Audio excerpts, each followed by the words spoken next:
Hello, everyone. 70 years, just a number, yet one that once felt so distant. Now, in what feels like the blink of an eye, here I am. Do you remember what it was like in our 20s? Back then, life felt infinite, an endless horizon of possibilities and boundless energy. The days were brimming with ambition, plans, and the excitement of a future that seemed ours to mold. Time in those days felt like a never-ending river, but life, as it always does, has its own rhythm. As the years roll by, you find yourself waking up in a body that feels different each day. The vitality you once took for granted becomes a memory. Each step, each glance in the mirror, carries the gentle but firm reminder that time is fleeting. Life's once vivid colors shift, and the memories start to stack up, transforming the way you see the world. Time doesn't just take away youth, it subtly alters the very essence of who you are and what you hold dear. And as I've grown older, I've come to an unexpected realization. Over the years, I've started stepping away, not entirely, but enough to notice the shift in myself. It wasn't always this way. Once, I was the quintessential extrovert, the one people turned to for help, support, and laughter. My calendar was filled with social gatherings, family events, and moments spent connecting with others. I thrived in that space, genuinely enjoying being part of the lives around me. But slowly, imperceptibly at first, things began to change. At first, I dismissed it as a phase. Maybe I was tired or simply needed a break. But as the years passed, I began to see it as part of something much bigger, an evolution that many of us encounter as we age. Turning 70, I've realized that time, which once felt so abundant, has now become a precious commodity. Each passing moment carries weight, and I find myself asking, am I spending my time on things that truly matter? Or am I letting it slip away on things that no longer serve me? I came to see that not every relationship brings joy, and not every interaction leaves you feeling enriched. Some connections leave you feeling hollow, drained even, rather than fulfilled. And so, I started choosing differently, not out of bitterness, but out of a desire to preserve what is truly meaningful. It wasn't about pushing people away. It was about making room for peace, for clarity, and for the things that genuinely matter. This journey isn't simply about withdrawing from the world. It's about valuing your own time and aligning it with what brings you happiness. It's about asking yourself, am I living authentically, or am I merely trying to meet the expectations of others? At some point, we all confront this question. The answer shapes how we choose to spend the rest of our lives. If this resonates with you, or if you're curious to explore the journey I've been on, stick with me. My story may not mirror yours exactly, but perhaps in sharing these reflections, you'll see glimpses of yourself too. Together, let's continue exploring what truly gives life its meaning, no matter where you are in your own timeline. Time, to me now, is no longer just a concept measured by the ticking of a clock or the pages of a calendar. It has become a companion, sometimes gentle and kind, other times stern and unyielding. It whispers to me, reminding me to savor the small joys, and it nudges me firmly, forcing me to acknowledge that nothing lasts forever. In my youth, I thought of time as endless. Hours spent in idle chatter, relationships that lacked depth, work that didn't bring fulfillment. It all felt like it could stretch on forever. Time seemed like a treasure chest overflowing with riches, there for the taking. But as I've grown older, I've come to see its true value. Time is finite. Each day that passes is a day I'll never get back, and that realization has reshaped the way I live. I've learned to find beauty in the smallest moments. A quiet morning, a cup of tea warming my hands, or the smile of someone I love. These are the treasures I once overlooked in the rush of life. Now they hold a significance I never imagined. Time has taught me to pause, to breathe, to relish the simplicity of these fleeting moments. But time is also an uncompromising teacher. It reminds me, often harshly, that there's no room left for the superficial. I no longer feel the need to please everyone, nor do I chase relationships that leave me weary. That's not selfishness. It's wisdom. It's understanding that my energy, my presence, my life itself are all finite, and I want to give them only to what truly matters. I've lived long enough to know that not every sacrifice is worthwhile, and not every person is deserving of your time. This isn't cynicism. It's clarity. It's the kind of understanding that comes with age, with experience, and with the quiet reflection that time demands of us. Now, I spend my days with the people who matter most: family, true friends, and those rare souls who make life richer. I immerse myself in pursuits that bring me joy and fulfillment, whether they're grand or beautifully simple. I've learned that time is the most precious gift I have, and I guard it fiercely. In the end, time has given me a lesson I'll carry forever. Live fully, cherish what matters, and never take a single moment for granted. Because, truly, there's nothing more valuable in life than the fleeting, beautiful moments we're given. There's something infinitely more fulfilling than simply living for oneself. Loving, truly loving, both yourself and the people who genuinely matter. As I reflect on this, I realize that peace is one of life's most precious gifts. When I was younger, I equated busyness with purpose. The constant hustle, the gatherings of friends, social events, and vibrant activities made me feel like I belonged. It was as if the world revolved around me, and in those fleeting, lively moments, I mistook busyness for happiness. The energy of youth made it seem like perpetual motion was the essence of life. But as the years went by, life gently unraveled a deeper truth. Being busy does not always equate to being happy. Sometimes, true contentment lies in the quiet moments we too often overlook. When I reached 70, it became clear to me that peace is not synonymous with loneliness. Rather, it's a treasure I had never truly understood or valued before. In my younger days, I feared slowing down. I thought stepping back from the noise of life would leave me feeling isolated, adrift in a vast world. Yet, as I grew older, I realized how wrong I had been.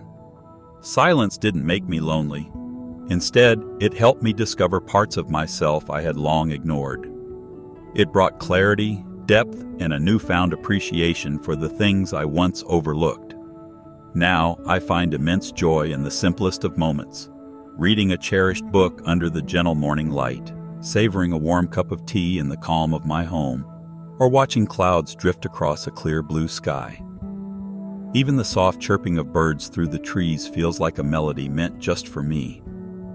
These small, seemingly insignificant moments have become the jewels of my life. Once overshadowed by the noise of endless tasks and shallow conversations, they now stand out as priceless treasures. This tranquility has deepened my connection with myself. Free from the distractions of crowds and the clutter of meaningless words, I can hear my inner voice with greater clarity. True happiness, I've learned, often requires letting go of things that no longer serve us, relationships that lead nowhere, and pursuits that drain our energy. It's about holding on to what truly matters. Peace taught me that fulfillment doesn't come from the world's applause or its chaos, but from embracing life's simplest gifts: a fresh morning, a deep breath, or the serene beauty of a sunrise. At 70, I no longer chase society's noise. Instead, I choose to slow down, relishing each unhurried moment. This pace, this presence, is where I found profound happiness. There's no need to rush, no need to fret about what's to come. Living fully in the present and cherishing the quiet beauty of now. That's the greatest gift life has offered me. It's a gift I hold close, one that will never fade no matter how life changes. Time has also shown me the irreplaceable value of quality over quantity. In my youth, I took pride in an extensive network of friends, colleagues, and acquaintances. I believed that the more people I had around me, the more successful and happy I must be. But life, with all its trials and triumphs, taught me otherwise. Quantity is no substitute for genuine connection. Now, my circle is smaller, but it's filled with relationships that are authentic and meaningful. I no longer spend energy on superficial ties or obligations born out of politeness. Instead, I cherish the people who truly matter, those who offer love, respect, and understanding. These sincere relationships, even if few, are immeasurably valuable. They're the ones who stand by me, not just in moments of joy, but also in times of difficulty. A heartfelt conversation with them, even if brief, means far more than the boisterous gatherings I once prioritized. With these friends, every interaction feels like a shared treasure, reminiscing about old memories, exchanging simple stories, or even sitting together in comfortable silence. Their presence isn't loud or flashy, but it is steady, warm, and real. They accept me as I am, without expectations or demands. And that, I've come to see, is what makes a relationship truly worthwhile. The quality of these connections nourishes my soul in a way no crowd ever could.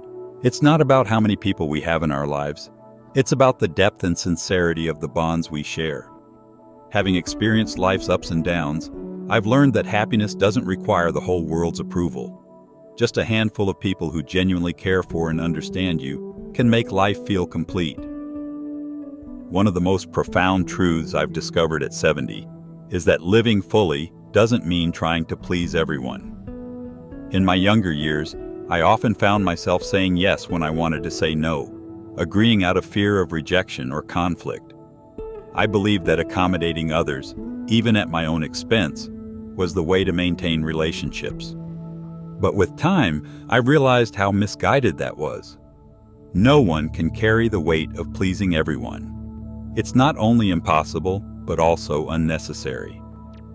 Now, I understand the power of saying no. It's not an act of selfishness, but one of self-preservation. It's about protecting my time, my energy, and my peace.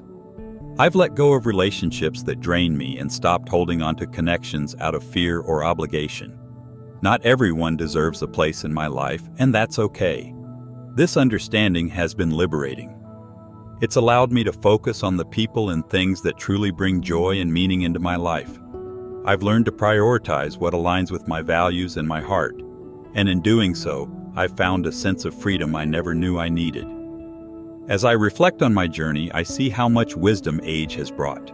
It's taught me to embrace stillness, value quality over quantity, and live authentically without the need for external validation.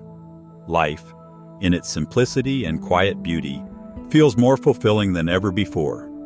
I've reached a point in my life where I no longer feel the need to hold on to people who bring me pain or discomfort. My days are simpler now, yet they feel fuller, richer, and more complete.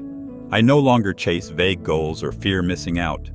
Instead, I dedicate my time to what truly matters, my family, who accept me wholeheartedly, with all my strengths and imperfections.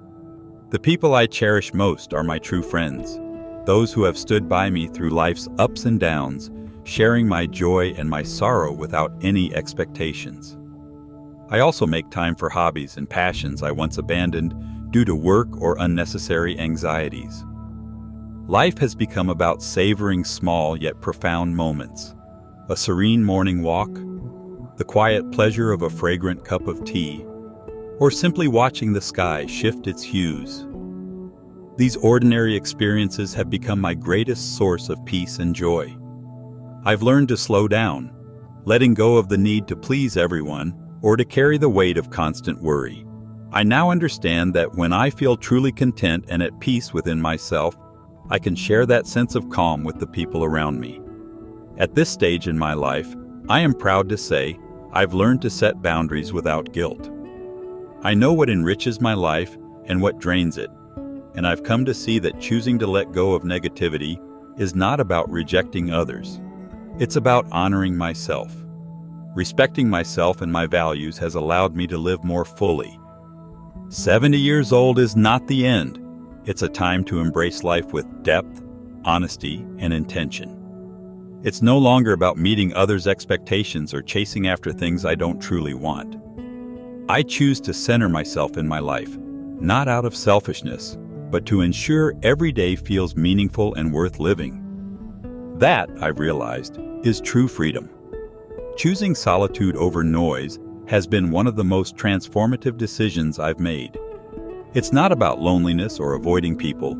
It's about preserving my peace and replenishing the energy that was once drained by years of rushing through life. When I was younger, I believed I needed to be everywhere, to know everyone and to do everything. Social gatherings, endless conversations, and a packed schedule gave me the illusion of living life to its fullest. But over time, I saw how that constant noise left me disconnected from myself.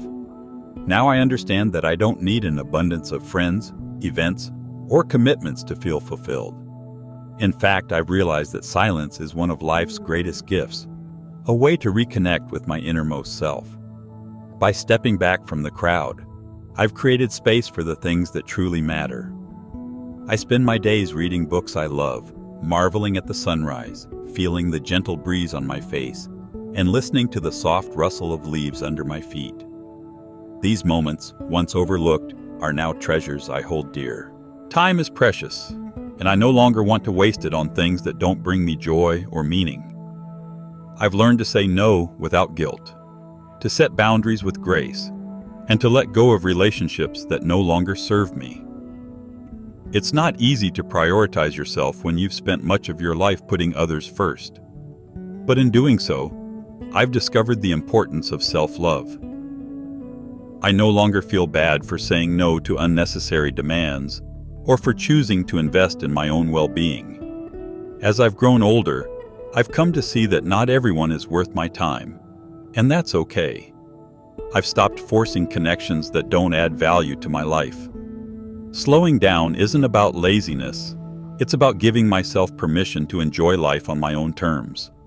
Not every gathering or conversation is necessary. Sometimes, the quietest moments are the ones that bring the deepest sense of connection. At 70, I've learned that life doesn't have to be loud to be meaningful. It's not about doing more or having more. It's about savoring each moment as it comes. This age is not the end. It's the beginning of a new chapter where I get to decide how to live. It's a chapter where I no longer feel obligated to meet every expectation, where I am free to choose what matters most to me. Life at 70 is a beautiful journey, a time to live with intention, to appreciate what brings joy, and to let go of what doesn't. Each day is an opportunity to embrace the freedom to be myself. This isn't just about growing older. It's about growing wiser, about understanding that true happiness comes from within. If there's one thing I've learned, it's that the greatest gift you can give yourself is the freedom to live authentically. This chapter of my life isn't about doing more. It's about being more. It's about finding peace, embracing love, and living each day with purpose. And for those watching this, remember, it's never too late to choose yourself, to live fully, and to create a life that feels truly your own. Let's continue walking this journey together, one meaningful step at a time.